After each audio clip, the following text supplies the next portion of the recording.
Kevin, over here. Yes, sir. First of all, you looked amazing. Thank you. The grappling exchanges, everything looks great. Looked great. What was your plan going into this fight? Because standing up, you knocked him down, and on the ground, were you looking for the submission, or you were just getting out, trying to submit? Nah, I was hoping we could strike a little bit more, hoping I can keep it on the feet, but Gunnar did a good job of the timing to hit the takedowns. And let's be real here, I'm not the greatest wrestler in the world, but I can grapple.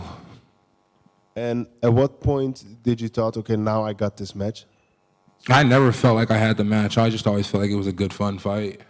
So I knew going to the decision, I didn't know exactly how it was going to go. I was hoping I did enough. But you just never know when a guy gets top position, which way the judges are looking at it. I knew I threw up plenty of submissions, and I knew I hit him a lot while we were on the ground. And so the only thing I could think of was if I get the W on this one, there was never no question of whether I won that Gerald Mershard fight back in the day or not. So that's always a good thing. And you said if it's 185 next week, and otherwise 170, give me a bit more time. Yeah, it's just, if it's 170 pounds, then let's be smart. I got that same computer. Let's be smart, and I'll freaking I'll possibly do a couple months down the road, then another one a couple months down the road. If it's 170 pounds, probably only get 2 more in this year, 3 at the most. If it's 185 pounds, I can fight every fucking weekend. One question for me: what are you going to do now you're done with fighting for today? Now that I'm done fighting today, I haven't smoked weed in a little bit, so I'm pretty sure somebody at the hotel will have some, and I'll burn that back like it's just a tree stump. Thank you very much, my friend. Thank you. Kevin, when you're in there grappling with guys who are 170, can you compare it for us against the guys that are 185, right? Because you're not a big middleweight. How much difference is it? It's a huge difference. Fighting a guy like Gunnar, it's like you can say a lot of things, but you can't say he can't grapple. You know what I mean? He can grapple pretty damn good. And if you were asking people online who, that's online, they would say that he's probably a better grappler than, RDR. If he's a better grappler than RDR, then, size does play a difference in the game. So it's, if you're the same size, you can see what the grappling's like. If they're bigger, then I just hope if they're the same size as me, we can see the grappling's like, and if they're bigger, then just fucking strike, because all that grappling shit's too much.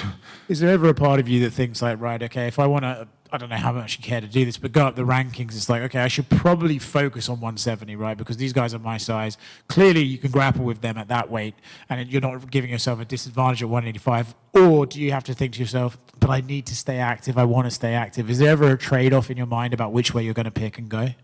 The amount of money I make these days, I could slow down. The amount of money I make these days, I could definitely slow down. But the amount of money I spend these days, I stay active. First round, you got him in like an omoplata, and then he kind of stood up and was holding you. And for a few seconds, you were both just chilling up there. He was basically holding you like a handbag for a while. Yeah. What exactly were you saying to each other in that moment? I asked him, how the fuck are you doing this? And he looked at me and said, I'm just doing it. So, Gunnar's tough. I mean, dude, when you look at his dad, you see I'm not saying mean, but you see a real man, a gritty guy who, probably didn't take no shit. When you see Gunnar, you see a motherfucker who ain't gonna take no shit. Excuse my language, but it's like, definitely was in there with a guy who wasn't taking no shit today. And he could deal with anything mentally, physically, and so it's an honor to be in there with a guy like Gunnar. Nice, man. Last one for me. I mean, end of the first round, he got up and he wobbled back to his seat. Did you know you'd hurt him that bad with that right hand?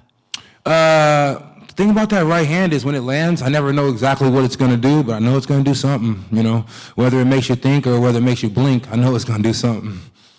Guys, just 2 more questions. One right here. Kevin right here. Oh, sorry. Kevin right here. It's your first time fighting in London. How did you acclimate to the time difference, and did you have any tricks to get around the jet lag? I don't ever worry about jet lag, bro. I sleep the whole plane flight. And I mean, I hunt all night, so I can fight whenever. It doesn't matter if it's middle of the day, early morning, late at night. It's like, if you catch me out the bar, I'll beat your ass. If you catch me going into dinner, I'll beat your ass. And if you catch me right after breakfast, I'll beat that ass. Yeah.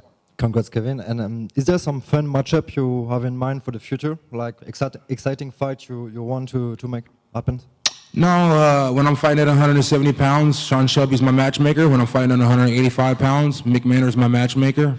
I love them both. I look up to Mick Maynard. I've been looking up to that guy for a long time, ever since he ran Legacy back in the day. So, you know, and Dana's the big dog, Hunter's the big dog. Whatever they say, you know, I do. I'm a company man, and that's why I make good money. Thank you. All right, appreciate you guys.